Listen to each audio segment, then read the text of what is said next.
Firly Bahuri kembali menjalani pemeriksaan terkait kasus pemerasan terhadap mantan Menteri Pertanian Syahrul Yassin Limpo. Firly diperiksa dalam status sebagai tersangka. Dirkrimsus Polda Metro Jaya Kombes Ade Safri Simanjuntak mengatakan, pemeriksaan kepada Firly akan berlangsung mulai pukul 10.00 waktu Indonesia Barat, Senin 26 Februari 2024. Mantan Ketua KPK itu akan diperiksa di Gedung Bareskrim Mabes Polri. Firly sedianya akan diperiksa pada Selasa 6 Februari lalu. Namun saat itu Firly absen hingga pemeriksaan ditunda hingga akhir Februari. Ade mengatakan pihaknya telah melayangkan surat panggilan pemeriksaan sebagai tersangka kepada Firly.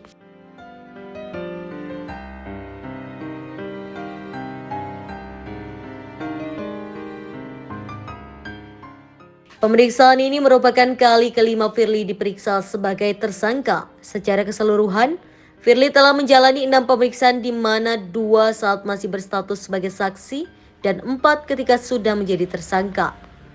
4 pemeriksaan Firly sebagai tersangka terjadi pada Jumat 1 Desember 2023, Rabu 6 Desember 2023, Rabu 27 Desember 2023, dan terakhir Jumat 19 Januari 2024. Dari keempat pemeriksaan tersangka itu, Firly selalu melenggang bebas dan tidak kunjung dilakukan penahanan. Pemeriksaan kepada Firly ini juga di tengah berkas perkara kasus tersebut yang masih bolak-balik di Kejaksaan Tinggi DKI Jakarta.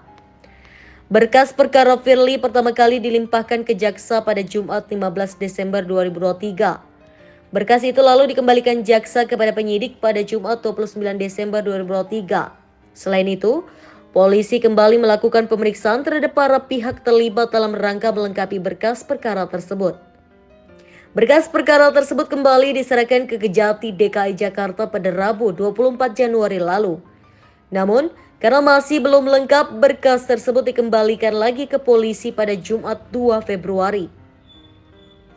Firly Bahuri telah ditetapkan sebagai tersangka dalam kasus dugaan pemerasan terhadap mantan Menteri Pertanian Syahrul Yassin Limpo atau SYL sejak Rabu 22 November 2023. Firly dijerat dengan dugaan tindak pidana pemberantasan korupsi berupa pemerasan atau gratifikasi atau suap terkait dengan penanganan permasalahan hukum di Kementan Republik Indonesia pada kurun 2020 hingga 2023.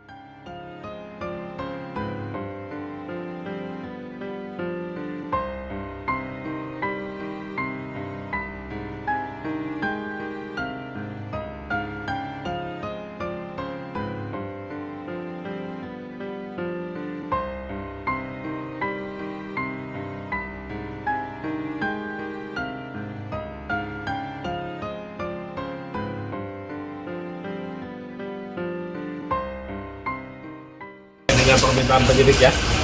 Oke, kita ikuti aja lanjut ya. Terima kasih ya.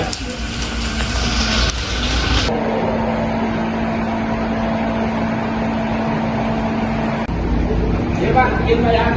Ya, Pak. Dan telah resmi mendengar penetapan dari legislator terkait dengan pemenangan tanggal 20 kemarin ya, bahwa kami telah mencabut permohonan pelapor yang kedua kali. Karena alasannya mungkin bisa dibalas secara materi hukum, kemudian sempurnakan, dan juga untuk kepentingan terkait dengan tujuan pelapor itu sendiri. Jadi bisa ada kesempatan. Jadi pertimbangannya memang penyempurnaan berkasnya. Salah satunya, tapi itu juga yang paling penting adalah dengan diajukannya permohonan pelapor itu kan tujuannya supaya dapat secara sempurna dan dikabulkan. Karena kami ada beberapa hal yang memang masih kurang sehingga kami mencari permohonan pelapor. Itu kan salah satu alasan bang, alasan lainnya apa nih? Ya alasan lain ya untuk kepentingan klien itu aja, nggak ada yang lain. Ini berarti permintaan langsung dari Pak Firly juga? Ya salah satunya itu. Berarti ke depan ada kemungkinan buat ngajuin praper lagi? Belum tahu. Nanti kami akan tentukan bersama-sama beliau dan tim hukum. Ada peluang tidak mengajukan? Ada peluang tidak mengajukan, ada peluang juga mengajukan. Ya. Tapi berarti poin yang akan diperbaiki itu Ya tidak bisa kan. contohnya yang merasa belum sempurna.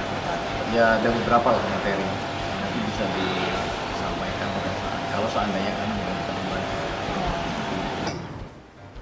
Fakta-fakta penyidikan, maka pada hari Rabu hari ini tanggal 22 November 2023 sekira pukul 19.00 bertempat di ruang gelar perkara di Treskrimsus Polda Metro Jaya telah dilaksanakan gelar perkara dengan hasil